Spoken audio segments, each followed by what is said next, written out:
This is Due by Friday, a weekly challenge podcast with Alex Cox and Merlin Mann. This week's challenge, watch weapons.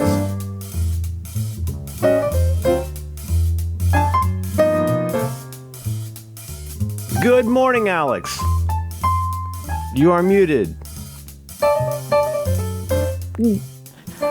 I'm trying to join these calls politely to make sure there's nothing playing in the background, no sudden noises, but sometimes now that's a truck going beep beep out of a little like alley, because we have alleys in Chicago, and I kind of wish it was like it's daily, right? The little daily kid noises you have when they're all excited to leave for school. The truck leaving every morning, that's beep beep. I want him to have a bunch of kids that are just like, hello, I am leaving this alley. But we can't have everything we want. How are you? Pretty good. Yeah. Good. You up for this today? I can't tell if am. this is a bit because you sound like you're not up for this today. No, I am up for Okay, this is our second time now that we've tried to record, and you had a chance to start completely over, and instead you told an anecdote about how you wish a truck was children. And I'm not sure. No, when you say that, I know you're going cold. When you say that, though, what should I do with that? I really now am wondering if I do want a truck made of children. Okay. But now and I should do that. What with that? Nothing. I think it's a truck made of children. No, listen. That would be. Oh man, what a funny image. Because well, you know, would they be electric? Oh, what it? Oh gosh. You sure you're up for this, bud? I am. This is a bit. This is kind of a bit. Yes. Except. Are you trying to convince me that this is not a bit by continuing to act like you are not sure what's happening right now? And should that matter? I am. Is this your card? Is this good for the show? Is this? Oh. Okay, well, hey everybody, it's Due by Friday, and today is September 24th, 2025. Pew, pew, pew, pew. I had some coffee cake, and I passed a funny thing today and took a photo. What else did I do today? Passed a funny thing. Yeah. What am I supposed to do with that? Am I supposed to ask about what past means? Because I think it means poop, but I'm not sure. And okay, you took a photo, and I want to ask who it's for. Is that funnier than a truck made of children? I don't know. It's all gold. This is your shit. That That's also your shit made of gold. Keep going. Keep going. Okay. So hey everybody. How's it going, Alex? What have you been up to? I oh boy. Just got off the. Oh boy, because I was about to answer a question. You've not made a single usable noise since we started recording. And I have concerns. I have concerns because now if you count the other, well, we're 4 minutes into it. It's not a huge problem. I mean, whatever. It's the show.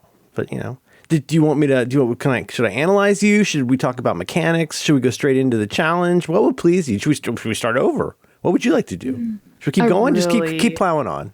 Yes, like a truck. Plow truck made of children. Yeah. Do you come into these recordings completely cold? I don't know. I don't think about it. I think that answers my question. Fantastic. No, I don't know. I'll try to make this interesting. I learned a pretty long time ago in trying to be funny in front of people that there's different kinds of bits and there's different kinds of preparing of bits. I mean, if you want to talk about it, I do think it's a very interesting topic. If it would give us something to get you on track, that would be great. Give you something like kind of a Here's the problem. A laser sight to follow. Here is the issue that I'm having, other than being kind of tired, I want to talk about offline or previously offline discussions that have been in super secret text channels, Okay, like great. about how That's fantastic. That's super helpful. That's super helpful. I'm sorry. Okay, sorry. We gotta fix this mix. Okay, and I'm turning me way down. I'm turning you way up. Yeah. We could talk about that for sure. I've been watching and reading a lot of comedy things this week, even though it's only Wednesday, but re-listening to a podcast you used to do, or I mean, I don't want to say whether it is done or not. It's your show. If you can listen to it, it's done. If it weren't done, you wouldn't be able to listen to it. Is this good? Well, I don't understand why people say things like that. It's just so fucking weird to me. Like, you can't. It's difficult to talk about anything because then people just want to talk about how the person's dead or because how the show doesn't exist anymore. And I'm just trying to say, like, well, people make nice things for you, and then you can enjoy that. And then there's other things, and it's weird. It's weird. There's a kind of ghoulish appeal in the way people end up talking about things. You'll notice, for example, I've had the temerity to correct people when they say the last episode of something. I encourage them to consider whether they mean the most recent episode of something, because if you think about it, that means two really different things. Which is why I tried and this to is why I think words are approach it with sensitivity and I'm not mad. I'm not mad. I'm just trying to find something you want to talk about. You're probably talking about You Look Nice Today, which is a show I did with my friends and I really love doing. Yeah, it was a lot of fun. Is that what you're talking about? Yes. You want to talk about You Look Nice Today? We can do that. I want to talk about, well, whatever you want to talk about, but it goes along with all the comedy that I've been watching and listening to this week because I'm glad you think it's comedy. That's cool. Start. What would you classify it as? Well, just if you knew the show, I just did a really funny bit where I said it's a start, which is the first thing that was ever said on the show. Hello.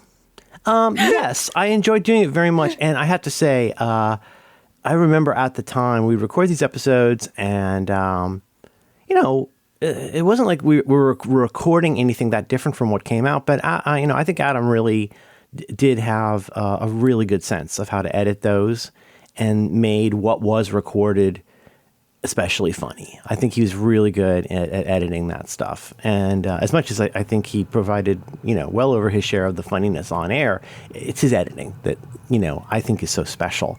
And what's funny is those episodes are like a half hour long. And I remember at the time thinking, oh man, that episode I thought it was longer. But like on the other hand, I'm always like, oh my God, that was, it's like faulty, with respect and zero humility. It's like an episode of Faulty Towers where you're like, oh my God, I can't believe how many laughs were in that 40 minutes. And it makes me happy. And you've been listening to and reading a lot of comedy. Yeah, because this week's Challenge Dig Dug was pretty much to watch Weapons, my favorite movie of the summer. And the director, Zach Cregger, started his career in making any media in comedy, and that became... Did he start there, or is that when you became familiar with him? Started. Okay. So the first thing he ever did was the successful comedy group, Wise Kids You Know? No, he was. It sounds like he went to film school and was in a dorm with a bunch of people who weren't in film school, and that's how it started. Well, but before that, there were just. It's not public, but he would do, small shows. This guy who makes these great movies like Barbarian and Weapons, which are real scary. It's wild that he started in comedy, kind of, right? I mean. You started in music. What would you say? What does that mean? Hold on. What would you say was like the start of things? You started in music? What does that mean? To whom did I start in music? Was I born in the wild bath of music? The bolts of Zeus came down? The kind people. This one shall be nervous and begin in music. His anxiety will overwhelm him in ways very few find amusing. That's not funny. Surprise, surprise. Should have done it musically. That would have been good. That's where I Exactly. started. That's where you started. What do you? Hey, talk about the thing you want to talk about. It's cool. I What are you talking about? Zach Krager, and you love this.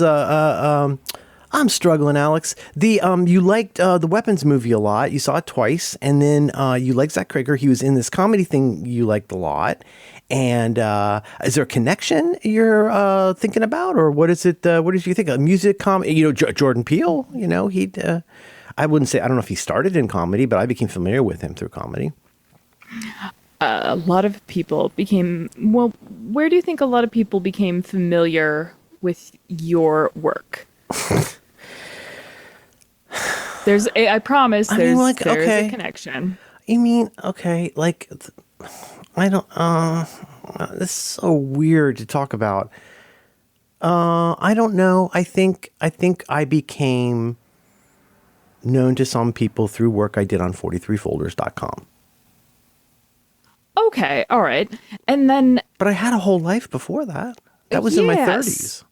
That's what I've just been examining this week and in hyperfixating this week on how people move through making different things throughout their lives and ping pong between different types of, not just genres, but full-on types of media and mediums.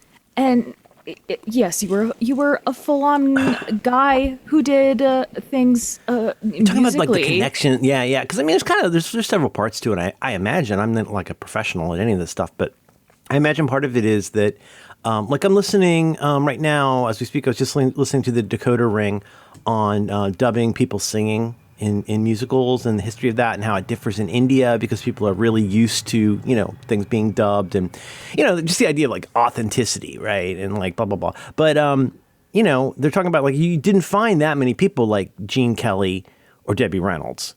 The term we hear now, I think it started in Hollywood and on Broadway, the triple threat, which is somebody who can act really well, somebody who can dance really well, and someone who can sing really well. And please notice, I didn't just use those verbs. I also use those, modifier really well. So like Gene Kelly, really well known as a dancer, but boy, he could also really sing, and he was a very funny actor. Did Donald O'Connor in Singing in the Rain, which is, I think, one of the great movies still. But because like you got to be able to do those things, and you think about what people write on the back of their 8x10. It's like I can ride a horse, and I can speak French, and I can stage fight, and stuff like that. So like you do, if your work, I imagine, because I've never gone through this anywhere near. No, I've never gone through this for practical purposes. But it's not like I went to RADA or, for that matter, NYU, and like came out and like had to enter into a creative job market where you're competing with other professional people. You think about the beginning of. All That Jazz, or famously Chorus Line, I would not thrive in that environment. Do you know what I'm saying? Like where you got to come out and you got to dance and they tap you on the shoulder and Bob Fosse consoles you and blows smoke in your face. And I've never been through all that. But I want, when you say start with, I don't know, but like people, you'll take a job. It's not like you ask people like, how did you get your start in fast food? Well, you get your start in fast food because that's where a lot of people get their start. And depending on the kind of, like in the 40s and 50s, I bet Broadway was a place you could go to do a lot of stuff, right? Certainly a lot of people moved out when they tried to get away from Edison and his lawyers. Everybody went out to Hollywood. It's true. And that's why did we stop here? It takes longer for them to get to us here. And I think it's true for all those things. Now, I don't know. I don't know. Jordan Peele has that, like somebody like Edgar Wright. Or what was the other example I gave? Maybe Zach Krager. Like somebody who obviously loves genre fiction, And I don't know. It seems like the description of how each of those people is great at that would be different. And their path to how they got where they are would be different. It seems to me. I just like thinking about that. Another comedian, or how people get to the current job or project that they are working on. The current job, like okay.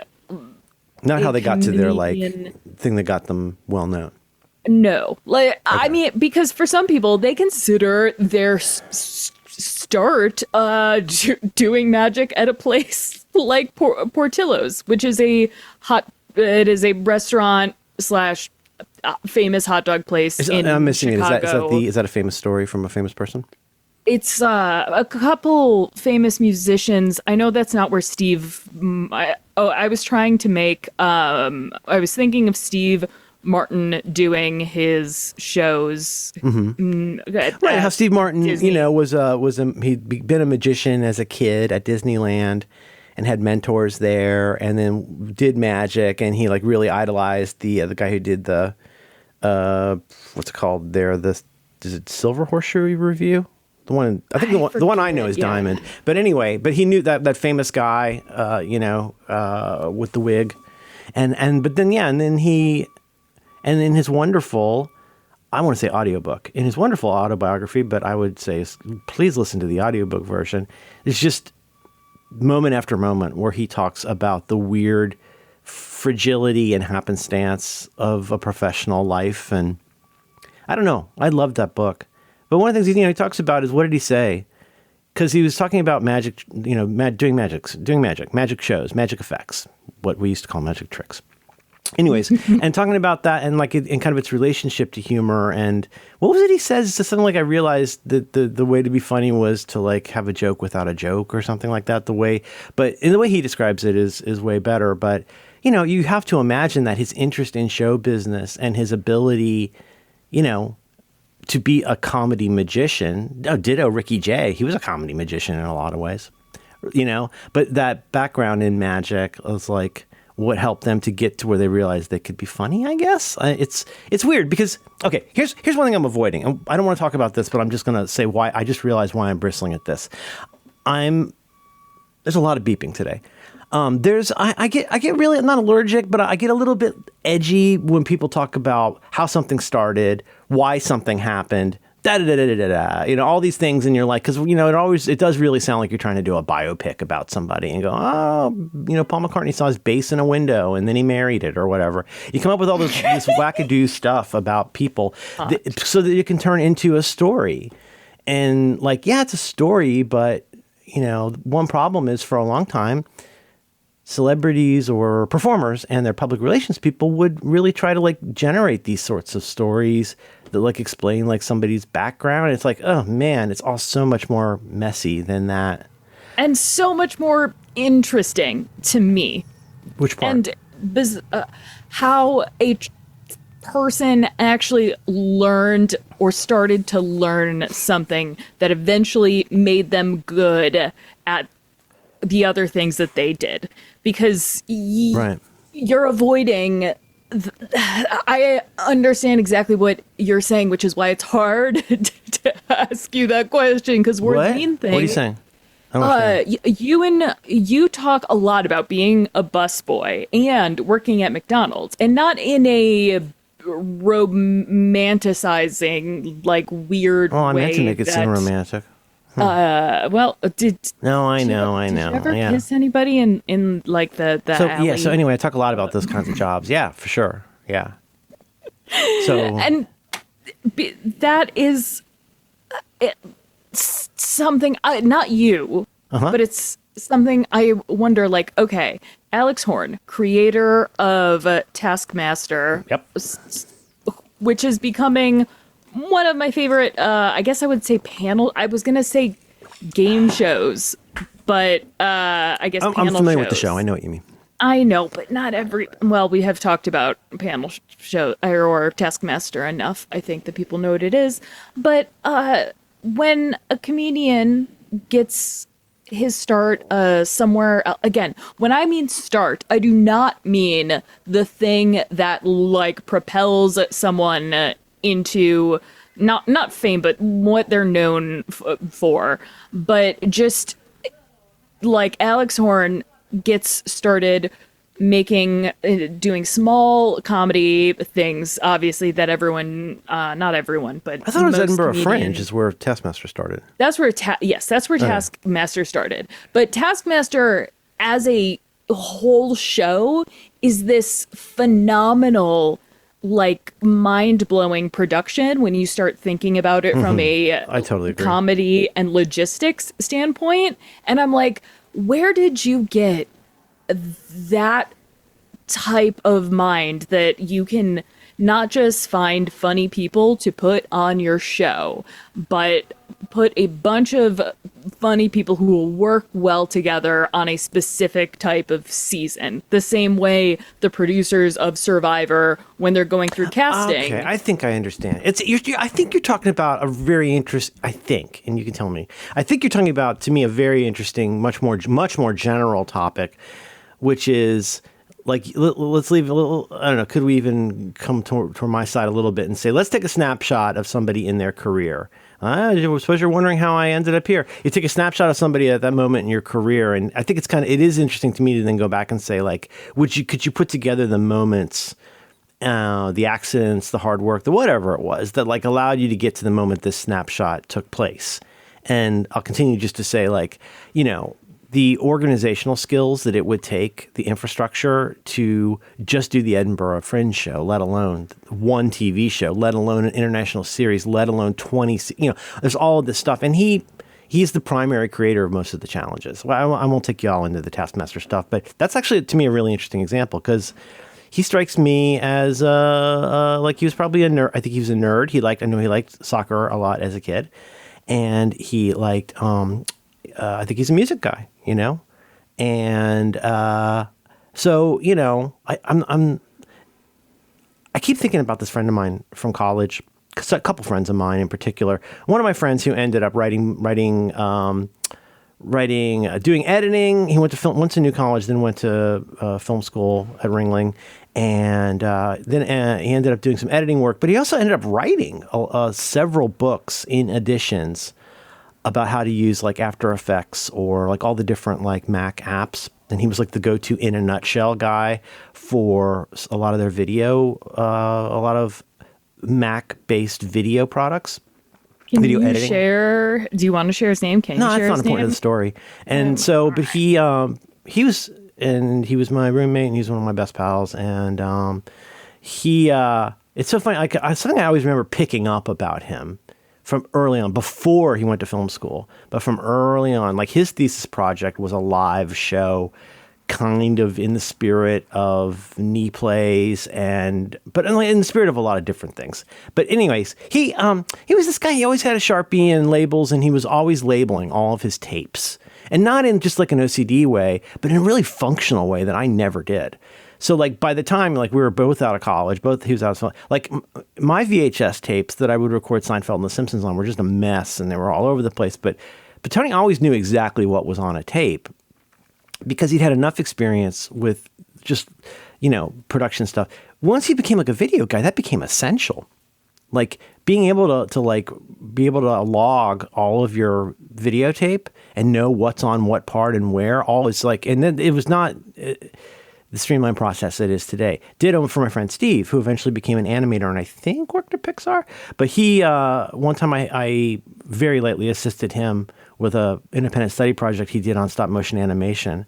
And like the organizational skills that you need to do stop motion animation and the steady hand and like, you know what I mean? All the stuff of like making that is pretty mind boggling. I'm just saying all of that because I'm not trying to make this into some like Horatio Alger or story or whatever, any kind of thing. But like when the moment comes up that you have an opportunity to make a film that's funny, it sure will help that you know how to label your tapes.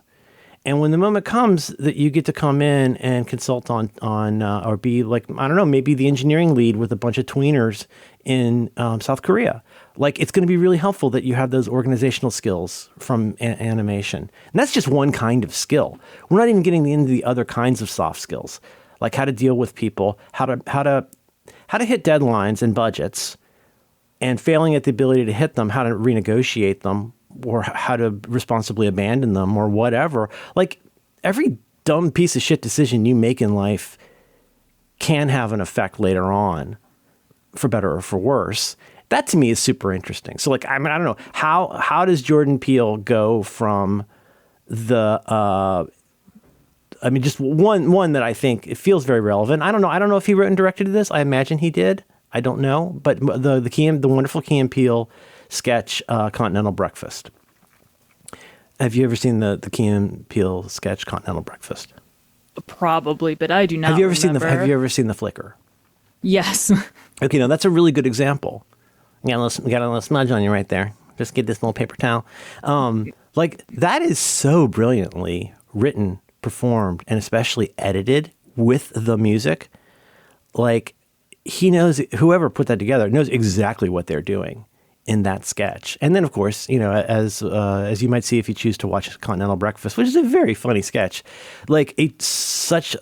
Not just being familiar with the story beats of The Shining, that's not really important. Understanding the tone of The Shining, or understanding the tone of, you know, those kinds of movies that really creep you out.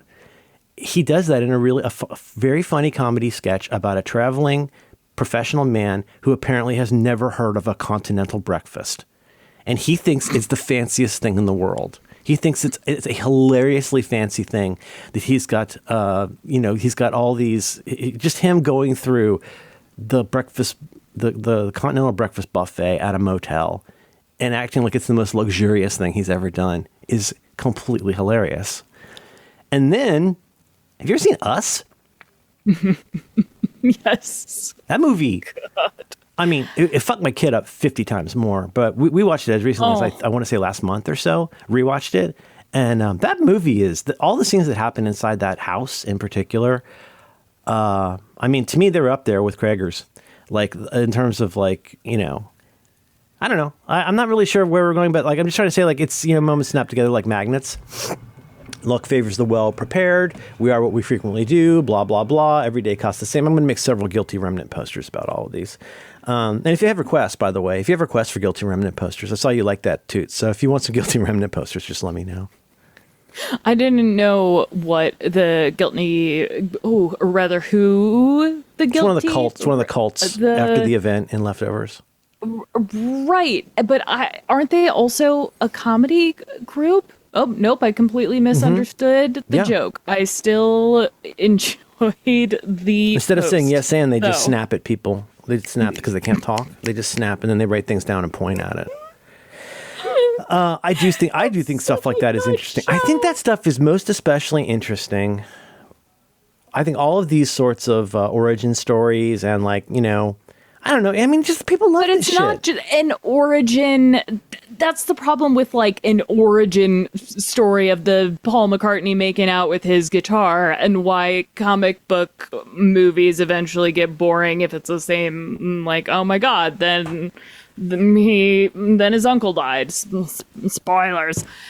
I just, along with watching Zach Kreger's stuff over the years and then, kind of fetishizing his early stuff and just reading about the making of weapons and going back and trying to, watching old clips from Taskmaster and trying to find old Graham Norton and Alex Horn stuff. It's every little bit. It's all of the little pieces that become the magnet, which got me thinking also about You Look Nice Today, because it was in the same, I think it was in the same super secret text channel when we were talking about that, and the things that you've publicly done and publicly talked about that have, I don't You're know, determined to make this a little about me, aren't you? No, I am. You know how Poking it in a awkwardly I feel way. about that, and that's what we're going to do, right? We're going to have Because another interview where Merlin talks about something Alex remembers that he did. You mentioned how good the Adam editing was, and how someone meets an Adam Lysagor the same way. Zach Kreger, not just comedians meeting I guess the trope being their improv group or whatever. But Jordan Peele and Zach Kreger, I do know what you're talking about with the Key and Peele like musical beats. That was one of the first things I noticed in Us, not in and rewatching Get Out. It's Get Out, right? Yes. Mm-hmm. So much horror, obviously. Yeah. Music is so important. Yeah. And the comedic beats going along with horror beats seems like it is becoming a theme that is embraced more, and it's exciting and fun because You there's mean in moments horror movies or comedy movies? in Or other horror things? movies. Wait, okay, so like, okay, never mind. All right, so the score. It sounds like you're of- saying you understand the importance of pacing and scoring and stuff like that in both comedy and horror, but you're not trying to say that like comedy horror is like an au courant new thing. No, sorry, Because not I would say that Zach saying- Kreger or whatever the fuck his name is, I don't think what he's doing is comedy. You didn't find Weapons funny? I guess. Okay, never mind. Anyway, see, but when you say horror comedy, I think of something like Scary Movie. Yeah, no. Sorry, I mean horror. Sorry, comedy. People going into something. Okay, but like so horror. wait, so you think Weapons was a surpassingly funny movie? Not surpassingly funny, but You think Weapons was a funny movie? I think there were very funny moments in Weapons. understand what the fuck you're saying. You don't. I am saying that there are funny moments in Weapons. What, That did I is make an you laugh like a clown?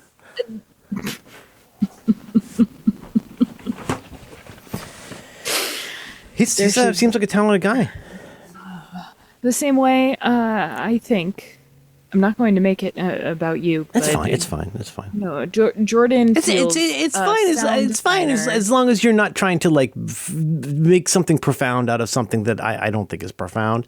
As long as I'm allowed to push back on when you try to find profundity in something that's just good luck or something, that's okay. It's not profound. I just don't think it's going to be interesting to our listeners for me to talk about something I did for a few months years ago. It's not. I'm not a celebrity. I don't think that appeals to people. It just seems weird to like have a retrospective about my career when I haven't really had much of a career. No, it's not a retrospective. I don't think that we're talking about a retrospective of the. I mean, you brought up Steve Martin, I guess, but like a retrospective of If I'm happy the to talk about careers. stuff that can be useful and entertaining to people, that about like looking at stuff you could make decisions about in a certain way. What I'm very reluctant to ever do is like, never mind. I don't want to sound pretentious, but like, it's so easy to get some middle-aged guy to fucking talk about his life like he's somebody important. And I think people my age need to do less of that. And I think they need to, if they want to talk about their lucky failures, I think they need to be really candid about it and not just try to sing some song about how they never got the thing they should have gotten. And that I've had kind of a snootful of that from people of my age. But I like talking, as you know, the part that does invigorate and buoy me is talking about the process and the difficulty and the little things, the unexpected. One thing I am very excited about that I hope will appeal to everybody, I hope, is that you're further along on something right now than you realize. It's just probably not the thing you think you're far along on, and that there are benefits to keeping your head on a swivel about the next interesting thing you can do. And that's where I get to make my pitch for things like vulnerability and being a fan. And that's stuff that really interests me and I'm much more comfortable talking about. Especially being a fan, stuff like that. Like I'm much happier talking about that than like me standing up here like I'm being interviewed by, inside the actor's studio about my process or something. That just makes me uncomfortable is all. Now I think it is a little bit about you because I wonder if you would Jesus feel Christ. less. I love doing this show, but my God. What are you We're not trying to talking do? about- What do you want to No, know? that is what I'm What the fuck do you interested- want to know? What do I have to No, tell you? I don't want to if we can know I don't anything. want to just pass back and forward making announcements about things neither of us understand. Okay. So, what? Comedy horror? You just said it. Okay.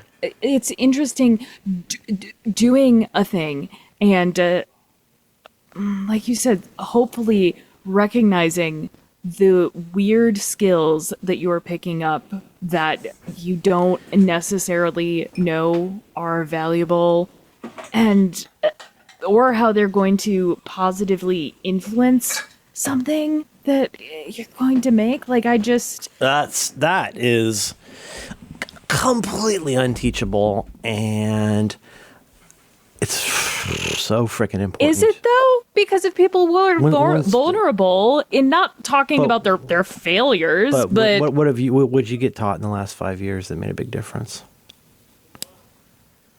That wholesomeness, I guess, And that this improved was your partly career, from how? you. I'm not talking about my career. I'm talking about just being not everything is everything. We can talk. Yeah. We've got to talk about a thing at a time, and not pivot. Like Merlin is very happy talking about the process in general. I don't want to be interviewed about my life as a biography and when I made it. Because that's and what I'm also reluctant to do, as you can tell, what I'm bristling at is I also don't want every conversation I have about creativity to get to the point where I just fucking sound angry with people, and I don't want to feel provoked about having to push back on hagiography about my own dumb decisions. I'm here to try and get other people excited about what they can do. And even if they're not excited about what they can do, to become a fan of something that they could really love. And everybody's different. And like, there's not one TED Talk that's going to fix your life. And I just don't want to be held up as any kind of an example of anything if I could avoid it. But I like the skills. I like the skills talk. I think the skills talk is very positive. I think that's very good. Then let's do like a career skilly things. Almost, I think probably every opportunity or quote career success has initially come from hopefully not being too sweaty, but being a fan of something or learning about for yourself? Something. Yeah, and not even a fan of a show or a fan of anything, but just watching someone who is good at what they do and being like, oh shit, that is something that I need to learn how to be better. Also, at that, like, it's important to say that like the vast majority of what people think of as their work, like the vast majority of those things are not going to be in the field of any kind of entertainment or anywhere where the word fan is a wholesome thing to talk about. Like people who go into civil engineering may not have gotten into it because they're quote a fan of somebody. Yeah, there's a cute story you could tell about like, oh, I like this one. I don't know any famous civil engineers, but you know, it sounds a little bit like it's restricted just to entertainment. But the truth is like, hey, you know, Steve and Tony having those skills with, you know, knowing how to. I don't want to overstate this. It was just a dumb example, but like Tony used to record every episode of This American Life in the 90s. And like when I visited him in San Francisco in 97, in his room, he had like these big, everything he recorded. This is going to sound weird and compulsive, and I understand that. It sounds compulsive if you're an idiot like me. You say, oh man, why do you have all these tapes? Well, if you're going to have a tape of something, wouldn't you want it to be marked clearly? And it's like, oh yeah, that does make a ton of sense. Okay. Like instead, the better question is, why do you spend your entire life with these rooms full of tapes and you don't know what's on it? Well, I'm a fan. Okay. Well, you could be a better fan if you knew what was on those tapes and were able to actually do something with them. And Tony, however Tony's personality was, he operationalized that in a way that became useful. I'm not saying learning to write things on tape was the driver of his career. When I get back to this other issue of what I'm just roughly calling soft skills, it could, again, things like negotiation, things like time management is a really gentle way to put it, but ruthless prioritization is another way to put it, right? It's like getting good at abandoning things at the right moment is certainly a skill in life. It sounds destructive, but it's really not. All those kinds of things, that goes for every kind of job. Like there are buttholes and abusers in every field. There are just quiet heroes at every workplace. There are, you know what I mean? All those kinds of things. It's just, I guess the meta skill in some ways, without making it too cute, there is a meta skill to being aware of the skills, or not the skills, I'm using that word too much, but being aware of what you're capable of in abstract ways is difficult for many young people, at least for this formerly young person to think about. Like with my kid, every time my kid has something that goes well, I've stopped saying it because it's not useful, but I don't know if you ever had to put it back when resumes used to matter. It used to be a really, really big thing to have to update your resume and get your resume out quickly. Well, resumes are so silly, but you got to update it, get it out, whatever, or like whatever. And it's like, well, a classic resume that sits in a pile and gets looked at by people. The resumes that are impressive are the ones with colleges that people are envious they didn't get into. That's the biggest thing. Like what you write on a resume, like who the fuck knows? But to be able to say, like, to be able to be prepared to tell people about instances where you stepped up to do something, to have a record of like, okay, this thing happened and it didn't go well and it turned out this way. And like a school project, for example, I think those are a good thing to write down. Not because you necessarily want like a big wins journal, but it sure wouldn't hurt to jog your memory at a low time when you need to, quote, update your resume. And in this case, that could be LinkedIn, which I think is a blog site now. I'm not sure. But whatever it is, it's useful to be able to say like, because that's the time you want to turn it into a story.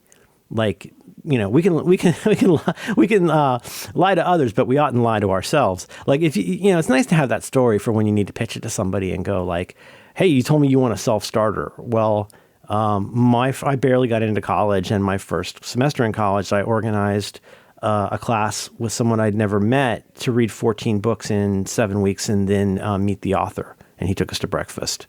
It's like, that's kind of a good story. If somebody goes, hey, can you be a self-starter? Then I get to brag a little bit.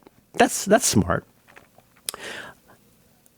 I think we get so... and again, it's always difficult for me not to take this away from stuff like trauma and the way that we treat young people in general, unfortunately. But I think we, as people, or maybe as Americans, or maybe as me, I think there's a way that we, or at least I grew up, where we are really, it's very clear what we're supposed to do in a lot of ways. And I think if you thought about it for a minute, you'd know what that means for you. Like when you were 9 years old, or you were say 9, like you may have had a lot of questions about the world and why it was the way it was, or maybe how at a higher level it was the way it was, but you probably didn't have, there were not that many people coming to you on like a daily basis and saying, do you have any questions about how life is working right now? It's like, nope. There was a lot of people coming to you saying you don't need to worry, nor should you worry about it. I think some people, probably some people would say it's vain for you to spend any time on that. This is not, oh God, what was that wonderful line? Oh God, wonderful line in Alien Earth. There's a character who's worried about another character. And the character, I don't want to spoil it, but that's not important. But the character, the sort of like the mentor sort of character says, well, what do you think is going to happen here? And the caring guy goes, well, I want to take care of her. And I think what the guy says is something like, that's like an onion saying he wants to take care of a star. Yeah. Something like that. And it was like, oh, it's so good. Or like Loki's line about how the ant or the boot has no quarrel with the ant. Yes. Like, hey, when you're at any number of ages, but let's just say arbitrarily for me, like me and you, like maybe 8 or 9, like you have already learned to self-censor. You have already learned to self-edit. You have already learned all the ways to minimize, and let's be honest, disguise and even hide the things that you worry other people will see as failures in yourself. You know the things that are likely to be lauded. You win the contest, you sing the song, you do the thing, you follow the rules, you keep your elbows off the table. I'm sorry this isn't more interesting, but this was what it is. This is what it's like to be a child, in case you've forgotten. It's nothing but constraint on every side. And the implication being, if you keep walking this one straight path, maybe you won't go to hell, but we're not even sure. Or whatever your version of that is.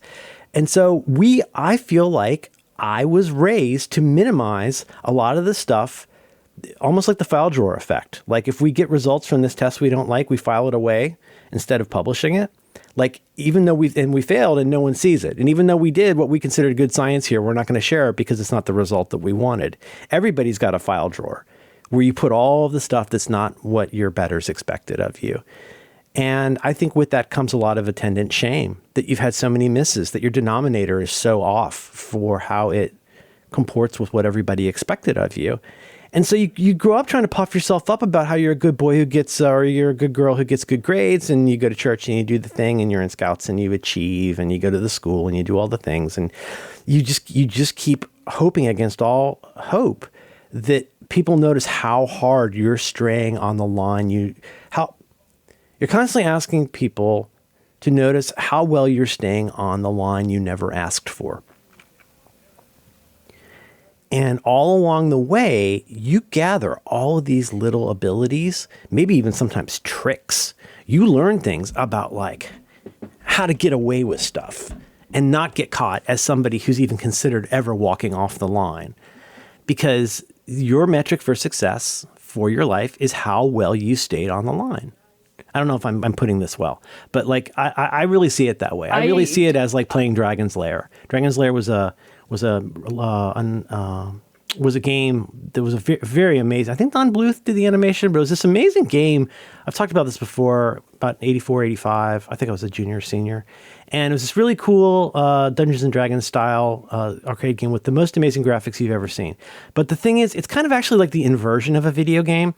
It's more like it's like a series of beautiful cutscenes with tiny bits of interaction, and you get to keep watching the movie as long as you shoot the laser at the right part of the rock. You're not really playing a game. It's just a series of gates.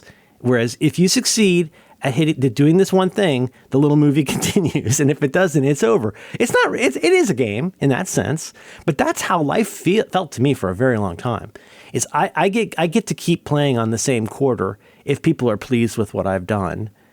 And I have to start over and get to the back of the line if I've done something that displeased other people. And I'm not trying to turn that into some kind of like a big biopic story, but what I am saying is like, hey, what if we looked at all that differently? And like, what if you were able to go like, and again, soft skills or organizational skills, people skills, those are all really vital skills to have that don't make it onto most resumes in any kind of or whatever you call it. So it's not if you spent your entire life hoping you get rewarded for staying on the line, walking the straight line that has been given to you and that you never requested, let's just be very clear, so what do? So your resume makes you look like whatever, I don't know, fucking Cindy Lou Who. Like, you're the good girl, you've done all the things, you've been in scouts, you've I don't know, done Model UN, or you're the boy who's done this and that, and like, hey, and your achievement. So this is I didn't mean you or me in particular, but like America. Then your resume really pops out because they can tell you're somebody who really walked on that line and thrived. But, because I feel like in part because of that, such a subtle little fuzzy bunny of a point. But like, what if all of those other people's expectations about you staying on the good line became more internalized than you realized?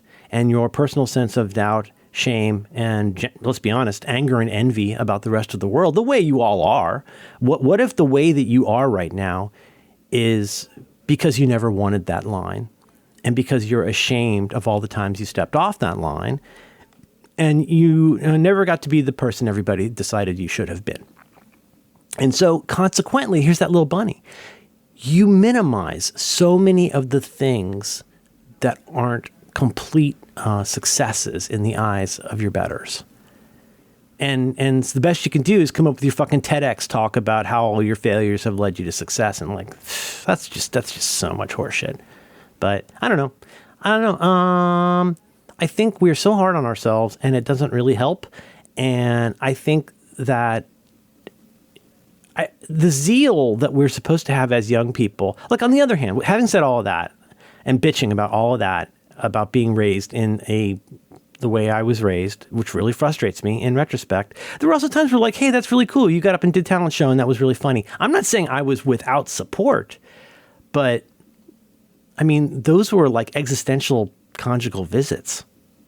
I wouldn't want you on stage wearing a wig and trying to be funny all the time.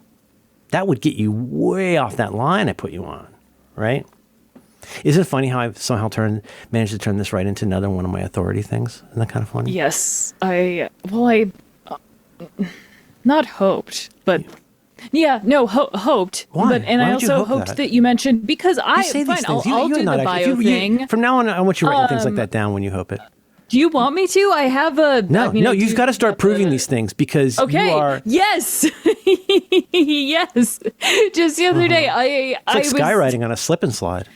the things that I am most personally proud of as a person, not just in a career sense, but in those soft skill sense, are the things that I was able to pull off when it literally, going off your metaphorical line, able to pull off without anybody noticing except the people I cared about, whether that be doing something dumb in school that people in authority didn't just, they didn't understand and weren't even able to notice the thing that was happening. And not just like kissing a girl, but, instead of doing dumb homework, making something with your friends in the back of class, which is something still talked about by some people as isn't that cool that kids are still doing that? I'm one of those people who's like, oh, isn't it cool kids are still doing that?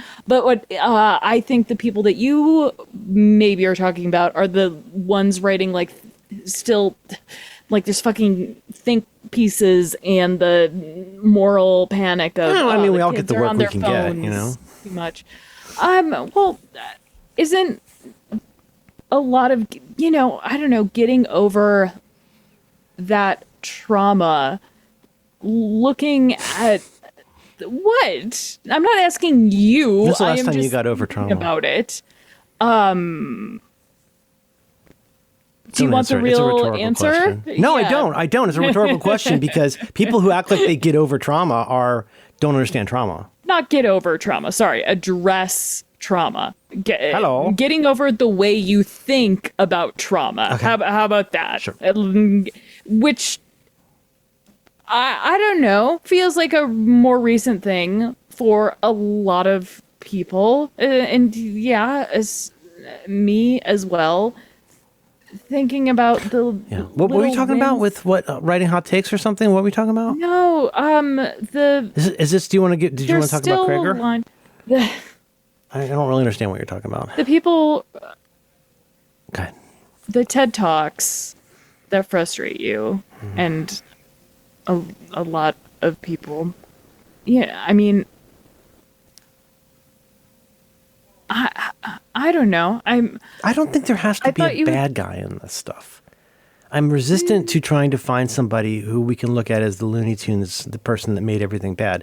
Everybody's doing their best every day. So I'm not here to drag somebody who did a TEDx talk. They want to keep their cool pool cleaning business successful. Like, whatever. I get all of that. But like in the same way that I'm pushing back on you in these ways that I feel like are like very sweetly, like if you just said to me, we sat down, hey, I just would like to talk about You Look Nice Today for an hour. You have any idea how excited that would make me? It's my favorite thing I've ever done. I would talk about You Look Nice Today all day long, as long as we're allowed to talk about it for what it is, which is the thing we did that I thought was funny. But because of my former career as somebody who theoretically tried to help people, it does eventually, and I think in your case, inevitably kind of get turned into what appears to be advice. And like, those are not everything is everything. Like I think it's fun to talk about fun. I think it's fun it's comedy to talk about comedy, but like, it's also, we oughtn't hurt other people's feelings to try and make ourselves feel better. I don't think it's advice or like hot tips and tricks to talk about why or how you're a fan of something. Like in my case, just I'm a fan of the interesting. Not just You Look Nice Today, but the interesting skills people use in order to make something funny, because that also helps me find new things that I enjoy. Should watch Chris Fleming. I really want to And go Duck to Soup. Chris Fleming show. What would I can't watch Duck Soup now because it wouldn't be funny. You've put it on this pedestal You've made it, John. You've made it, Paul. So it's finding your his potentially guitar. because I really like the movie Duck Soup and I've talked about it a lot and I've begged you to watch it for years. Now it is, I think the phrase you just used was now it won't be funny. Is that me, right? Oh, I see. That's a shame. It's a shame you missed that. If only you'd watched it many, many years ago. I don't want to spoil it for you. So I'll continue not to talk about it because I wouldn't want to spoil that for you since you're never going to watch it. Just in case you ever watch it. Just in case you're ever in a Turkish prison, you get one last request. And you say, I'd like to leave in a minute and a half. And they say, is that from Duck Soup? And you say, I don't know. I didn't watch it because I figured because I assumed it wouldn't be funny. Making it a full-on assumption. Just Yeah, no, I understand. It's an It's hard when things are built up like that, for sure. All right, I've done the thing. What did you really want to talk about with me? Why you liked Weapons and why it's a good. No. But all that other stuff. What did you actually want to talk about? Why you look nice today is funny, but also, other things that are funny. I'm a fan of you look nice today. I never thought You're of a fan of So other things. Now you're just being emotional. That's like our friend said. Perhaps. The show goes by fast, and you got to listen. And like, if you're not listening and you're not paying attention, you're not going to hear Scott very quietly go illegal and say the funniest thing anyone has ever said is when Scott Simpson goes, just barely audibly, Scott Simpson, because we're going click, click, rhythm, and then Scott Simpson goes illegal. And it's one of the funniest things I've ever heard. And I just hear it in my head the same way I hear Marceline going, mute. Like there's things that I can just, it's a kind of magic. It's a kind of magic. Weren't you glad to be there at the moment when Max saw the comedy magic act? How do you not remember? Every time I hear it's a kind of magic now, I instantly for the rest of my life will think of that scene. Why am I singing that poorly that when I sing the beginning of the Queen song, Kind of Magic, you don't recognize it as that Bob Mortimer bit? Is that correct? Not until you snap. No. It's a kind of magic. Because then the visual of the snapping happens. But it's just magic. Oh, he's funny. His Would I Lie to You segments are so... that Fuji 9 does it all for you. Did you ever watch that one? Have you watched the Fuji 9? Have you watched the Bob Mortimer has been done his own dentistry for 15 years? Have you watched it? You still have managed not to watch this. I sent it to that channel. I've sent it to you numerous times, and it's so it's so difficult for me to understand you. Bob Mortimer claims that he's done his own dental work for 15 years, and then goes into extraordinary detail explaining what he does. How he uses an Indian wind instrument to put a mirror on his son's PlayStation gaming chair. He sits on a kitchen island and does his own dental work for 15 years. It's a kind of magic. It's a kind of magic. The challenge this week isn't really a challenge. It's just that Alex and I have both recently watched a movie called Weapons, and I think we're going to talk about it. I love it so much. Yeah, say whatever you want to say about Weapons. I'm really glad you recommended it to me. I'm really glad I watched it. I mean, it is it's a movie. It's for good. Weapons. It's a good movie. Yes, it's a movie that's good, but it's a movie that's good in ways that I don't know. I don't really get to. I think I felt different about this movie, not just because of its subject matter, which has a lot to do. I mean, talk about trauma, has a lot to do with every character's trauma. Different crises of conscience, especially there's multiple characters who have a crisis with masculinity, like Archer's character, his whole That's the James Brolin character, yes? Yeah, James Brolin, I think his arc hit hardest, or I don't know what you even want to call it, what do you call them, like vignettes? They're the movie is split up. So the movie's different. Hey, real quick, can I just do a spoiler warning? real quick? Yes, spoilers. Hey, everybody. Weapons by Zack Somebody, 2025. It's a really good movie. Alex and I, well, I can speak for Alex. But I think I think I can speak for Alex. We both really suggest that you watch this movie, Weapons. That's all you really need to know. It's a good movie, and I think it's fair to say we both found it to be a special movie. And if you have any intention of watching Weapons, I would stop at this point and then come back after you've had a chance to watch it. Do you agree? Because Yes. another way to put that, and I'm going to put it in a super nice way, is I'm going to feel unencumbered. I'm much more dangerous to you than somebody who has spoiler lines and spoiler walls, because I literally don't care. I've given you the warning like a gentleman, and I will feel. My biggest problem is not spoiling other things when I spoil this, but I will be spoiling the motherfucking shit out of every aspect of this movie. Assume that everything I say will spoil this movie and you'll hate me forever. So don't put me in that position. I love you. What a Not you, the listener. disclaimer. No, because that's the problem. Because here's the problem. Spoilers are not really about people who care about movies. They're people who care about authority. And they like the ability to go yell at somebody. It's like walking down the street and calling a fat person fat. Like, you're allowed to do that because they're fat. And you could hurt their feelings by saying that. You don't really care about movies. If you cared about movies, you wouldn't worry about spoilers because you've already seen it. Mom.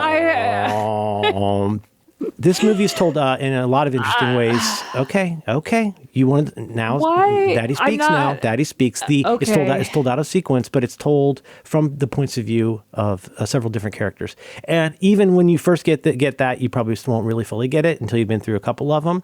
But there's kind of like what I would call maybe a prologue. And then you see primarily then, like, here's that person's version of the story, or you could say their POV, although it's not strictly their POV. But yeah, for like what are the 5-6 characters in the movie? It's hard to remember because I should. Well, it's by at now least know, but 4. there's I mean, 5. you got Justine, you got Archer, you got Drug Boy, you've got Benedict Wong, you've got Cop, so at least 5. Yeah, and Yeah. I just. So that's it. Now we've established you can take it anywhere you want at this point. I just wanted to get into spoiler territory by announcing that this is a very interesting movie to watch in the way it's told. It looks great, and the way it's told is fascinating. Oh, why do you think the way it's told is fascinating? Because Why do I think the mean, way it's told is fascinating? Yeah, because the reason that I enjoy. What a weird fucking question. What Why is that a weird question? It is. Fascinating. Why do you think it's not? No. I mean, that's the way people talk now, so I just did it in that voice. Okay, say what you're going to say. Forget I said it's fascinating. What were you going to say? Please assert anything briefly. Just assert something. It's a really traumatic movie to watch multiple times. And it is traumatic in a bunch of different ways. Every arc addresses a different aspect of what is I did not get kind that of at all. current. Yeah, see, that's why I'm asking. That's why I'm asking, because That would not be the way there's, that I would frame it. So I think that's a very interesting way to frame it. I'd love to hear more about that. like Archer is clearly so like Archer is the dad. I think of, rather than trauma, I think it reveals just how terrible all of us are at different things. like I mean, part of Archer's like I think why I keep gravitating toward Archer, The James Brolin Josh Brolin's character.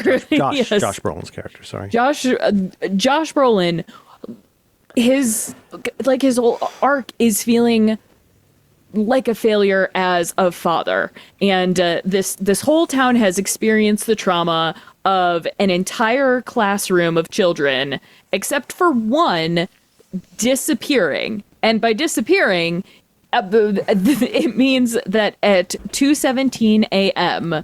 and again, an entire classroom of Yes. Everyone listening has seen the movie, so they know this. Yes, You and can tell them. they're running. They just fucking leave. No one knows why they left. There's nothing like this has ever happened in the history of the world.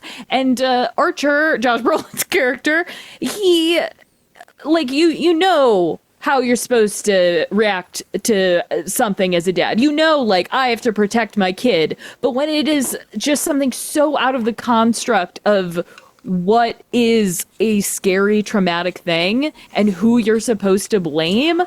Watching him flail was, I don't know, really difficult and interesting to watch. Totally. Fascinating, as you would say. And then, just the teacher, Julie Garner's character, her issues with alcoholism are portrayed, I felt like, in a more realistic way than I've seen. And that, part of it is funny, but it's not super dire and or tragic in the way that I don't know. It's like her character, even though the you can arc have things in a involves movie that are just a bummer.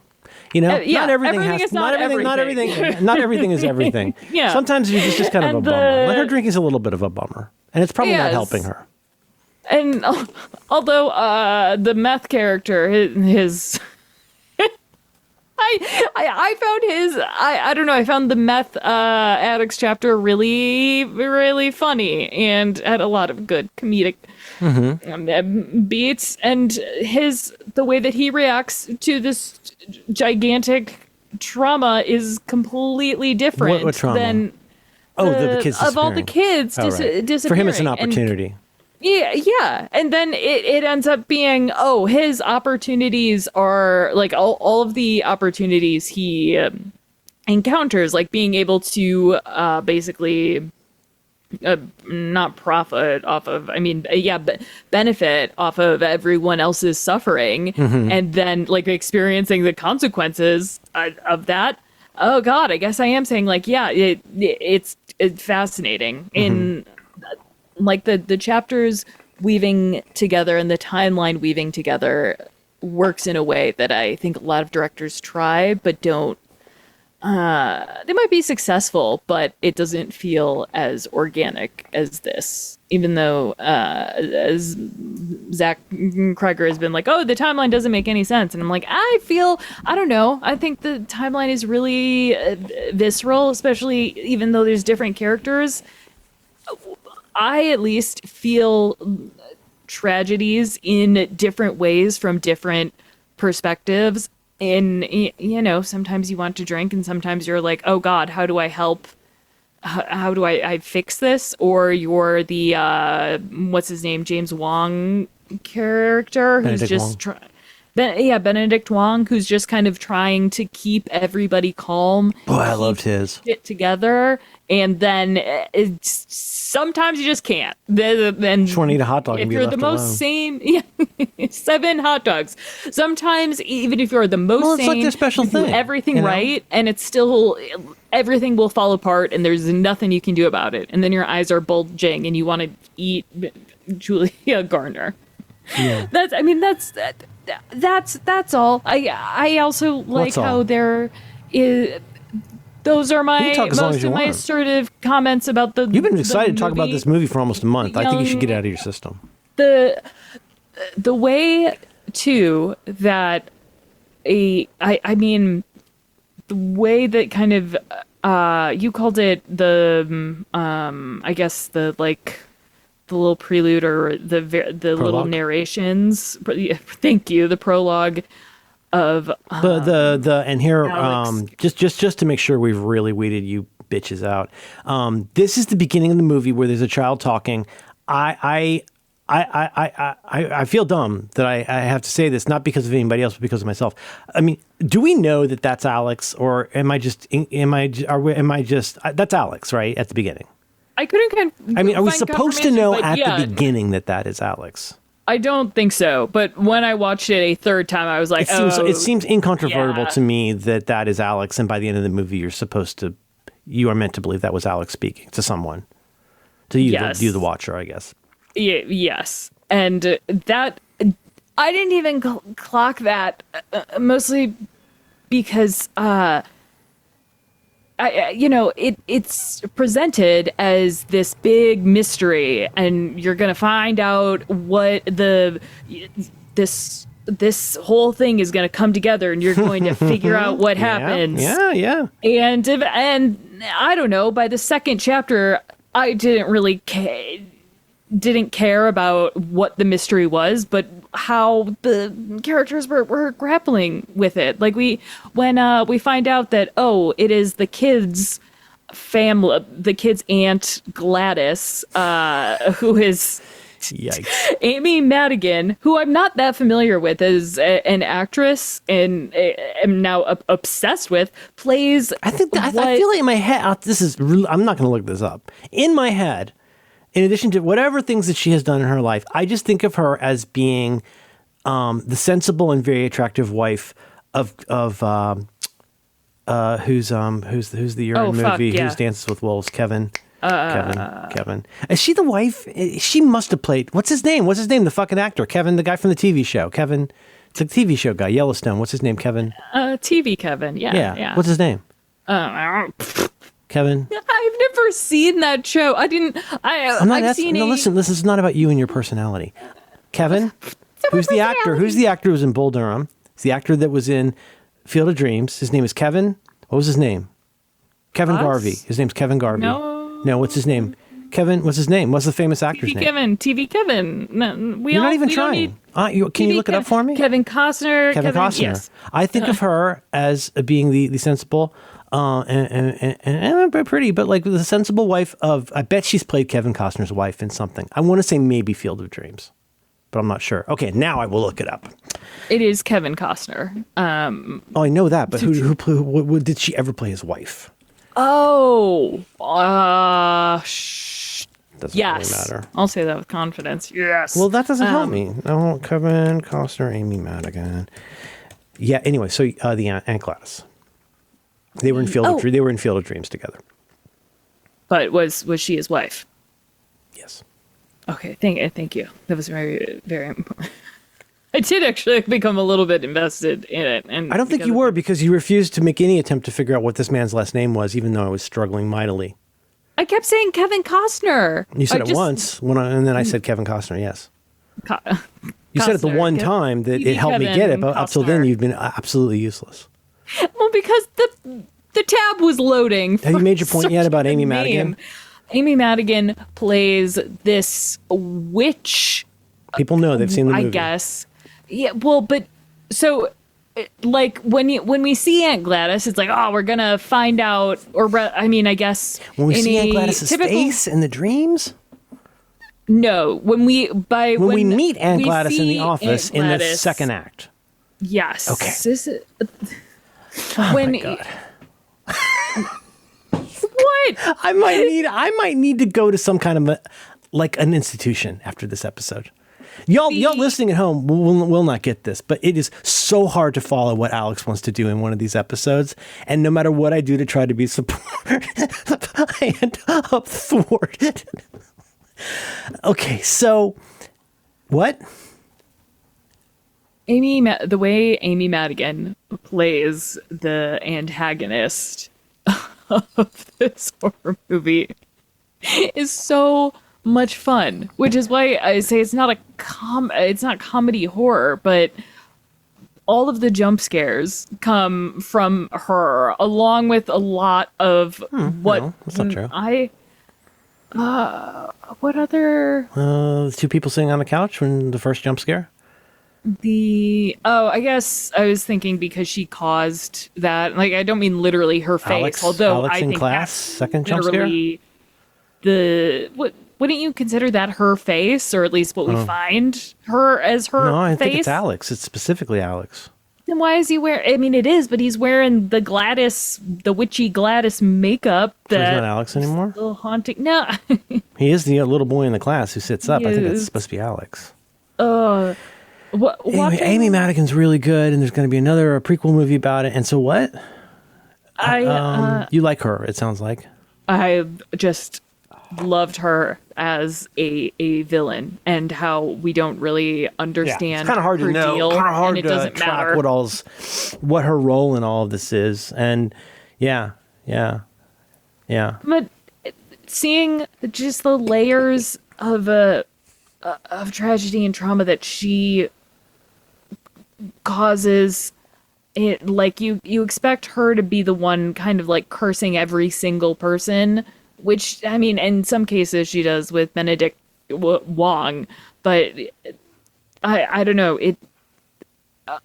It's unlike most horror films. Like her one action ripples out in ways that aren't like, she doesn't trying to, I don't know how to explain it. Like most things, I don't know how to explain this. Like she doesn't do anything directly to Justine until the very end, the last scene or one of the like the climax of the movie. It's not like she is out there in the first act fucking with people. Or I mean, I guess I don't know, what did you clearly interpreted the jump scares and like what was happening. I clearly different interpreted to me. what? Like All I said was the first two jump scares in the movie aren't Gladys. That's all I said. Why did you like this? You said I was right, which I think you're going to retract. I don't. At this point, I'm You don't completely think so? adrift. I enjoyed it. I liked it a lot. I don't think it benefits too much from over intellectualization. It's just a story really well told. I only have one thing to say, and it's not really about this. I'm rewatching The Leftovers right now, and I'm into season 2 of The Leftovers, and I don't think this spoils The Leftovers. I don't know, but like the thing that you realize from the jump in Leftovers is that there was an event, something happened, 3% of the world's population disappeared. And as with this film, no one knows where they went and no one knows why. So, pretty similar setup in a lot of ways. But that general sort of, not a log line, that summary, that plot summary leads to me such interesting, like parallel but very different results in the two pieces of art.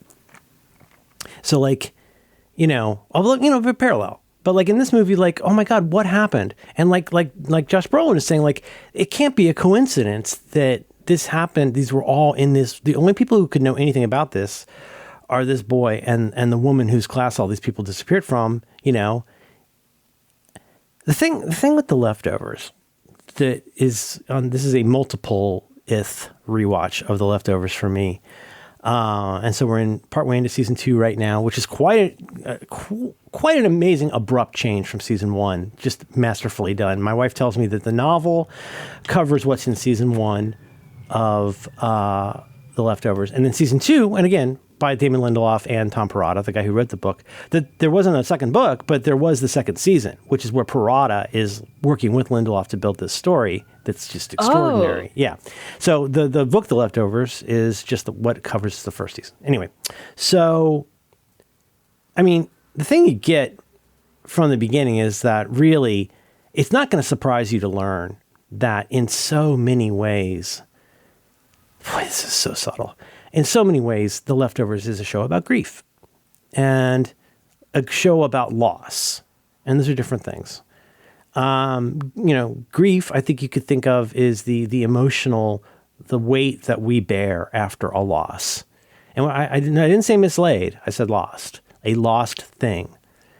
In the case of one person in this program, there was chances over, I think the chances were one out of 128,000 that her husband and both of her children would just disappear in the same room that she was standing in. She turned around, and when she turned back, her entire family was gone. It's happened to 3% of the world's population. And so, unsurprisingly, this is a show, and then pop, boom, it's 2 years, I think it's 2 years later is when the show that we're watching starts. And there's been a lot of changes, and it's Damon Lindelof. So like, and it's got Regina King. So like, if you like Watchmen, like, and the way Watchmen gets in the weeds about stuff that seems like a simple concept, you're going to love The Leftovers. I'm not here to sell The Leftovers.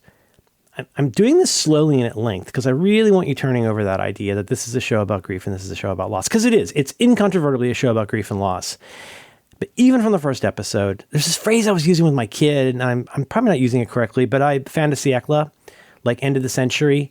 There's a term from like a previous age of like, there's this weird shit that goes down at the end of a century.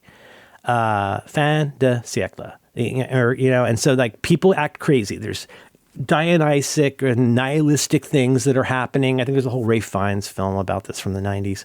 But, and we got some of that vibe in the late 90s, with the Millennium and Y2K stuff coming up. But like when society breaks down, weird shit happens. And stuff like in the first episode, like, oh God, poor Margaret Qualley having to choke a guy while he jerks off and she just cries a little bit. Like that, there's something so moving about that scene. It was Margaret Qualley, the best crier in the business. But there's just something that was like, nobody's happy being in that spin the bottle situation. The kids are burning themselves with forks because they don't know. Yes, it is a show about grief. It is a show about loss. But the thing that really grabbed me on subsequent viewings, and especially on this second viewing of the second season of this show, is it's absolutely about grief and loss. But it's also about what gets revealed about the life you thought you had once you've experienced that loss. And that's a different kind of complexity and a different kind of grief. To find out, like, so you've seen some of it, right? Mm-hmm. Yeah. So the Christopher Eccleston doctor. What doctor was he? Was he 8, 9? What was he? 9? 9. 9. He's so good in this. And people, there's again that my word of the month. I think maladaptive approaches to dealing with that grief and loss in the world. And includes stuff a la Children of Men, another great similar kind of project like this. Like what happens when you can't make new babies in the world? Everybody goes fucking crazy and you get cults. Well, you know what happens in The Leftovers when the world's full of grief and loss without any fucking answers? Sort of like in Watchmen when, frogs fall from the sky. When you don't have answers, what happens? Well, we try to come up with answers. And so you get groups like the Guilty Remnant, or you get people like Wayne, the guy from Number Wang. If you guys recognize him from Number Wang, you get these cult figures. Is he the guy? Sorry, this is just for my. Okay, yeah. The black guy who can remove your burden. He can remove your burden. Yes. Simon from Somerset and Marcy from Somerset. But then you start to realize, oh man, it's hard, and like you can see Jill. I mean, Jill's family was broken up. I mean, you don't get until you will get by the end of the incredible fucking first episode of The Leftovers, you will get that they've been cannily, not hiding, but cannily not connecting the fact that 4 of the characters you've met already used to be a very happy nuclear family. You don't even immediately clock that Margaret Qualley's his daughter. When Kevin hits the family portrait with his elbow and shatters the glass right above his wife's face, you're not going to pick up on the fact of who that is and that that's a character you've already met. This is just in the first episode. And then the brother is off taking care of these sex trafficked women at a cult, getting them candy and stuff. And, but then, for example, Matt, played by the doctor, Christopher Eccleston, so the Guilty Remnant is this group that won't talk and they run around provoking people that we're the reminders. We want you to never forget what happened. Like, what you did. Everybody's got a theory about how this happened. Some theories involve geography. Some theories involve this. Wait, this isn't just for me because I bet there are people in the show but don't remember the name. They are the people in white with the signs. Yes. Smoking. Okay. Yes. Yeah, the people in white. It's like Liv Tyler. Eventually joins up. Mm-hmm. Kathy Geis from 30 Rock. She's so good in this. And, of course, Aunt Lydia, as played by the great Ann Dowd, is in Aunt. But her character, Patty, woof. But I'm trying to do this gently. But, what if you found out that, your husband disappeared and your 2 kids disappeared? But what if you found out that beautiful family you lost and so anyway, this is, I don't know if this is exactly a spoiler, but perhaps as in life, everybody in The Leftovers who's stayed, there will be a point in their life where they start to think this happened because of something I did. And perhaps they will begin to think this happened because of something I did on the day of the event. And in some cases, you can, as this gets revealed, and remember, this is the guy who learned a lot from doing Lost. He learned a lot from making Lost. Damon Lindelof doesn't fuck around. And so he knows he and Perrotta really know where this show is going. Just in the case of, let's just say it's Nora Durst, the character played by Carrie Coon. She's just wrecked. because she's a legacy. She's had 3 members of her family, almost unheard of. The only person most people have heard of who had more people disappear from the family is this guy who wrote a really shitty book about the event, who's like basically got a racket. I forgot about him. Yeah. He's got a racket. And Yeah. but then she finds out that her husband had been having an affair with their daughter's preschool teacher. And the person who tells her that is her brother, because he's a Baptist minister, the doctor, Christopher Eccleston, but he also is there to fuck people up with being told why that person disappeared. So his point of view is more that these people were sinners. He gets his ass kicked all the time. The guilty remnant get their ass kicked because they basically try to keep getting everybody to realize it's their fault. People like Matt are walking around trying to get you to realize it's because of someone you love's fault. And they lied to you and they were a bad person. And the reason they're gone is because of what they did and their sin, which gets his ass kicked a lot. So you got grief and you got loss. And I'll bring this back in a minute. But like to me, these are interesting, related, at least if not connected, related in an interesting way. Like if you've had a huge amount of grief and loss, well, then what happens when you start having to sort through the person's stuff? And you realize that they did have a long-term affair that you never knew about. Or, shit, let's take it all the way. But what if you discovered that somebody had like a same-sex lover that you never learned about? Or that person had been stealing money or, whatever it is. Does that make you no longer have grief and no longer have loss? It doesn't. It just complicates. The theme in The Leftovers, to me at least, through part of it is like, it's almost like COVID, where you're like, let's go back to the way things used to be. We got to reopen. We got to take off these masks. We got to get everything open again. Well, boy, didn't we learn a lot? Yeah, let's talk about COVID. Didn't we learn a lot about ourselves as a society during COVID?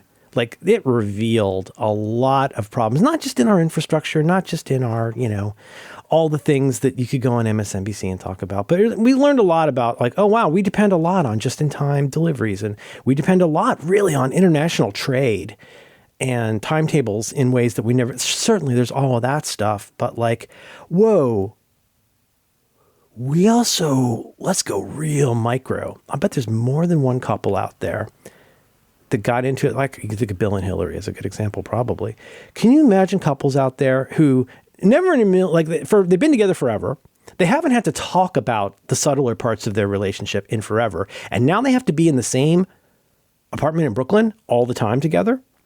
Do you think that, ironically enough, that proximity, could that reveal things about your relationship you'd never had to look at before? America sure found that out. Mm-hmm. We found out a lot about how we live and how we love and how we work and how we survive, how we thrive, how we perform, how we succeed or fail based on an invisible network of things that we never knew existed until it was gone. Right? Kind of. With COVID, like absolutely, yeah, exactly. I'm not trying to make it political, but like I don't love talking about things. It's not political. Okay, it's Shaka. All right, but it's Alex, I only say things if I want to say them. If I didn't want to say them, I wouldn't say it. Because COVID is a hot topic, and people get really worked up about it. I'm not talking about it politically. I'm talking about it even personally. The smallest thing that a person could ever lose was something that we lost. And I still, in a weird way, am very emotional about it. It was at the time, it was the stupidest thing in the world. Like Nora with her paper towel, half a paper towel left on the roll at her house where her kids died. Nora keeps buying the cereal her kids liked and the treats that her kids liked. And she throws, every time she goes home, she throws the full boxes she bought last time away and refills everything. She has everything in the house, all the treats her kids liked when they died. She has not touched anything in their rooms. She just keeps it going. We were really hoping to do a second trip to Disneyland, and we had everything booked for a really cool, like, Los Angeles trip. So we were going to get to do the things we like in the greater LA area that we like to do as a family. And we would get to go to, at that point, what's my kid? At that point, 12, 13. And, it's like one of the last, big even then you'd go like, right? Even like with middle school coming, you'd go like, oh, this is one of the last times we'll get to do like a pack it all up and go away family trip, you know, in the same way as you would when your kids say 15, 16, 17, right? Yeah, but we got, what's the problem? It's March of 2020. We got our whole world in front of us.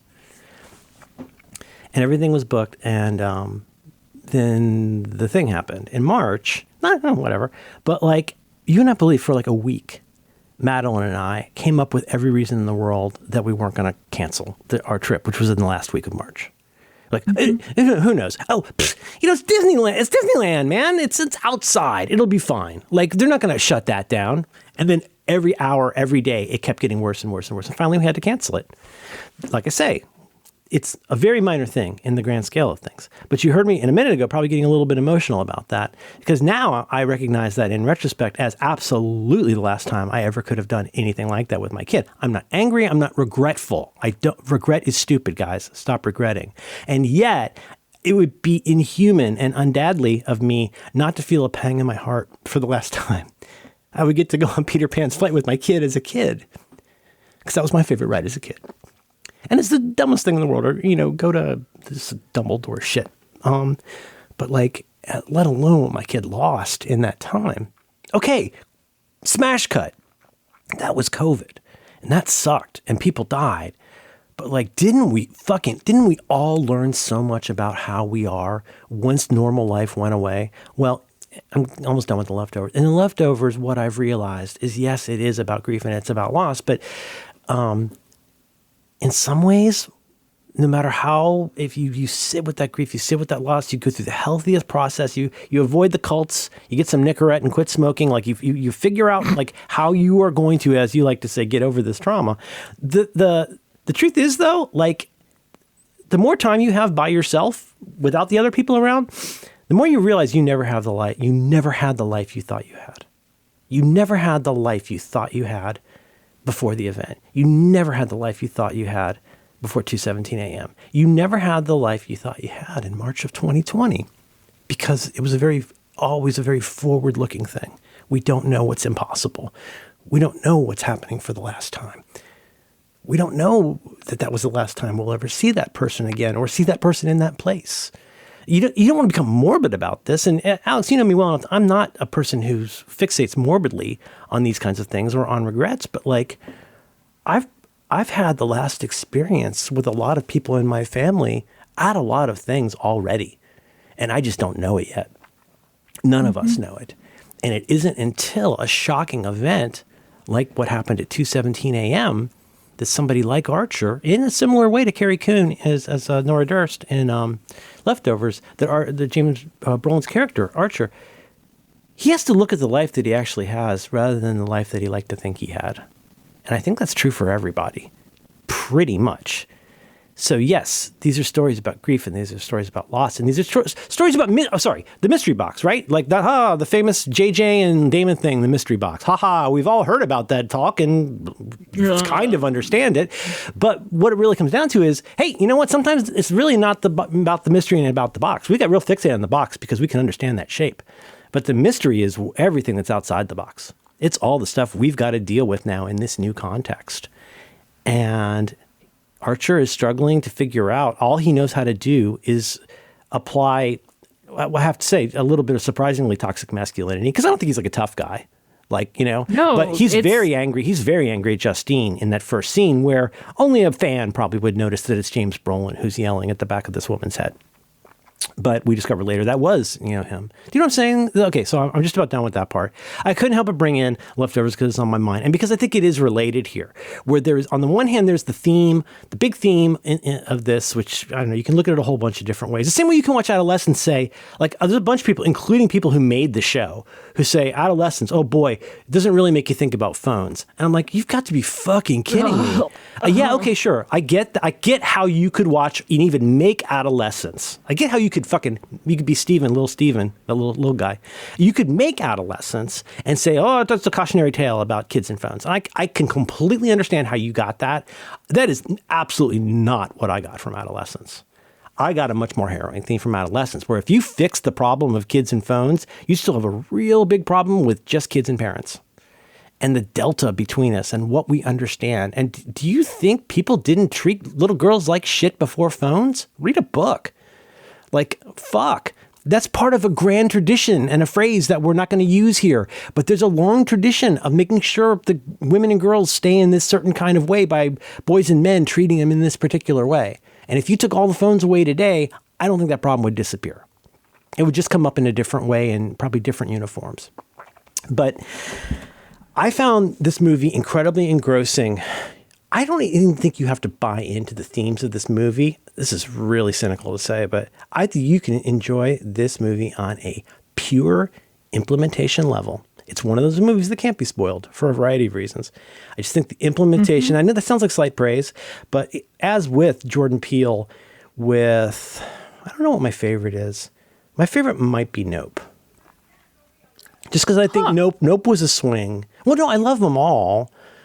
I mean, I think they're all great. I love Lil Ray in that first one. I think he's terrific. But like, I think there's something about that ability to pull that off. And it's not just because it's a funny guy doing it, but like, there's just something about being witness to that. Being witness to your dad, Keith David, riding a horse and dying because a nickel fell out of the sky and embedded in his brain. That's your problem now. You go deal with that. What the fuck happened? And how is it related to a child star that saw a chimp killed on set? What? What? Did you notice that cloud's not moving? No, I didn't notice that cloud. What is happening? A nickel killed Keith David. Title. You know, Keith David is the greatest of all the elevators. Were you aware of that? Keith David is the greatest elevator of all time. Oh, he elevates everything. What's the elevator? Elevator is just a notion that Todd and I, my friend Todd and I, have batted around of people in usually not main roles, usually featured or supporting character roles, but people who elevate everything they're in. And Dowd, definitely on the list. I was going to say Keith David. I mean, like if you watch the No Small Parts on Keith David or any of those wonderful features, he's like James Hong. It's like where you're like, this guy is really like sewn into the tapestry of American popular entertainment in ways you just can't even understand. James Hong's in Airplane, you guys. Oh, he plays a Japanese fella in that in a very racist way, but yes, the check cashed fine. No, I mean, that's a compliment. He works for. I grew up on MASH, man. I've seen a lot of Asian people play a lot of Asian people, and not the Asian people you're thinking of. I'm just saying. Key Luke, he was great on Kung Fu. Played the unsighted teacher on, and then he was also on Battle of the Planets. Key Luke, he was in a lot of things. James Hong, though, that guy's the king. I made your eyes. Is he in Duck Soup? You could do the voice. No, I mean, I don't think he was alive when they made Duck Soup. But I don't know. I mean, James Hong's been around forever. Is part of what I said this before, the part that the weapons, like what got me was that you have to deal with the mystery, but then, we as an audience don't know the mystery. We get it kind of, but The Leftovers, the entire series, I mean, I don't know. I mean, okay, I'm going to do it. I'm going to bring back David Lindelof. Had this experience with Lost, like, we want to know, we want to figure out, are they in purgatory? Wait, hang on. People versus ideas. Alex, people versus ideas. What are we talking about? Are we talking about the craft of filmmaking? Are we talking about the craft of filmmaking, or are we talking about one person who makes films? We are talking, fine, right now we're talking about one person. Okay, so it's a person versus an idea. Okay. David Lindelof, who had experience creating a show where an audience, basically, the zeitgeist was obsessed with the answer to the mystery. And I don't think it is an uncommon opinion that expectation from it be like, the popularity of the show kind of made it a bummer because you lost what made it special. And The Leftovers, it has none of that. The Watchmen, it has none of that. We let the mystery wash over us. Let the mystery be. And Sorry, that was my Iris DeMent impersonation. Oh, wait. Season 2, the credits changed. You get that Iris DeMent. Yeah. She was an unlikely hit on college Oh my radio in the God. 90s. I did not know that. Because she's like, if she sings the way I imagine it would sound if Flannery O'Connor sings. If Flannery O'Connor sings, what does that? What? That could be the whole. I'd love to talk that about could be that, the but I soundtrack. don't want to take you off your point. Planner. No, I will sell the leftovers because if you liked Weapons and you have watched it, if you are here and just enjoy seeing that, I love the noise that Merlin makes where he's like, "Muh." Well, no, because that's the noise I usually make. I'm always trying to do something in this show. You know, I don't do anything but the show when I'm doing the show. Do you know that, right? I do, yes. It's like as much you can criticize me as much as you want people for interrupting and stuff, but I'm listening so fucking hard to what the other person is doing. And here's my brain all the time. But I also am a human being. I'm just as God made me, and I am out of water. And the water I just had a gulp of made me go like this, The which is a dad noise. it's a really good noise. Yeah, Madeline's dad used to make that and noise. the I think the I know that the leftovers and Seen the the whole thing? weapons are of the leftovers. Yes, only once though. So I don't. Yes. Just you Both have of on them. 2 occasions now gotten very close to saying, in order to make your point and to inflate the importance of your point, you have now at least once and probably twice said actually the entire series. And I just want to make sure you're remembering that every season of the show is pretty different. The same way I felt like every chapter of the weapons was really, really different. That's and, not accurate at all. It's all just a different And point of that's view on the just how same I movie. feel. Well, Oh. that is how I feel, and I might probably am completely wrong. So about it. you felt really but- different with the cop one versus the drug guy one? There's a lot of overlap. Yeah. Well, there was a lot of overlap, but the way that they're experiencing what you call is loss, and I think it's traumatic for them in very different ways. And this in Leftovers, I think the story, each season, the story also. Oh God, you're right. I am a part of spoiler culture because I don't want to. We discover, about for the example, changes. that I don't know if it's my favorite episode, but it's certainly the payoff episode. Okay, so here's you know what? I won't talk about it. We could make this a challenge for maybe even like a few weeks down the road if we wanted to watch the pilot of Leftovers. I don't know if we've ever done that here. We have, but Okay, the here's whole my first season. Okay, but that's is, that's not what. Okay, never mind. Okay, Forget okay. it. No, Yeah, no, I'm not going to forget it. No, I'm just going to buy you a box of commas. You can just sit there and munch on them, so that when you find one of mine, you don't just steal it and try to take my sentence away from me. Yum, yum, yum, yum, yum, yum, yum. Oh, you took my whole. How the way that. How could you possibly know what I was talking about?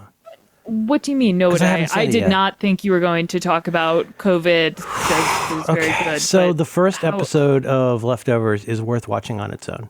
The pilot episode. It's very, very well done. I recently started a new tracked list of. This is pretty obscure, and yet I don't know if it's not obscure enough. But it's TV shows I love that have a great first season. I love usually, but especially have a first episode that I love. That's all fine. But there's an even smaller subset, which is especially TV shows I love with a first scene that I think is indelible. That it's so special to me. Like when I go back and I turn on this season, especially a season of TV. Oh, I started another list that really started with Game of Thrones, but goes to other things now. Wait, are you talking about the supermarket or the parking lot? The supermarket. Oh, shit. That's. Or the- Yeah. Oh, the laundromat.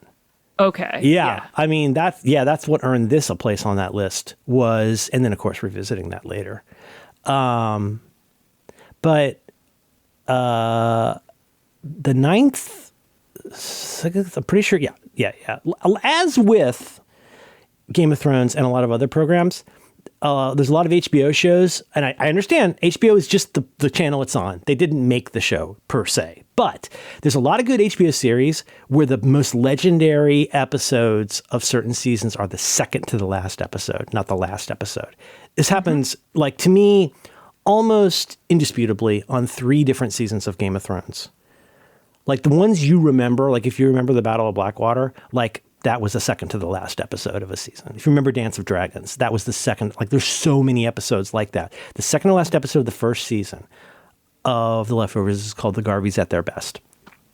And what they managed, I don't oversell it. I don't care. It is officially my favorite TV show. Although my favorite TV show I actually like to watch over and over is Game of Thrones. My favorite TV show of all time is The Leftovers, which is not a surprise. It's called The Garveys at Their Best. And it's when, after having watched over 8 hours of this show, we not only get to see this family a couple days before the event happened, we get to see this community. What they had, or in Merlin's terms, what they thought they had on that day, and we learn the setup, and then we learn what happened for many of our friends at the moment that the event happened. And it's a stunning episode, not least because you get so used to watching Margaret Qualley and going, wow, she's really pretty and a good actor. Watch her play herself 2 years younger with braces, and like, I hope it will somehow even more elevate your opinion of how talented this young woman is. Playing herself like a year and a half or 2 years younger with braces, and like still loves her family and like loves her brother who's there. And it's also heartbreaking. But here's one of the things in that. So we learn that Kevin's wife was a therapist, and we learned that one of the therapist patients was Patty, who would later go on to be in The Guilty Remnant. What? Yeah. And Patty's in there talking to her that day because she's like, think about Aunt Lydia. You think about the great actress, and she's like, and she's in this terrible relationship with her husband. And Patty's like, I can just feel it. And the therapist is like, well, what? She says, well, something's going to happen. I can tell that something is about to happen. And she goes, and Judging Amy says, well, how does that make you feel? Or whatever. And she's like, no. Like, I can feel like a certainty, a weight. And you see how each of these characters, now here's the thing. That's fucking crazy. How could Patty feel that whatever event nobody understands was about to happen? Like, you can watch that scene, I think, and as even like a not particularly native brilliant viewer, you could watch that and go, ooh, that's cool. It's creepy. She knew it was going to happen before it happens. You know what? Every other time in her life that she thought something was about to happen, I'll bet it didn't happen. I'll bet that's why she's at a therapist. I bet she's at a therapist because she thinks thoughts like that. And then when it does happen, she becomes one of the regional leaders of a little cult that won't let people forget about it.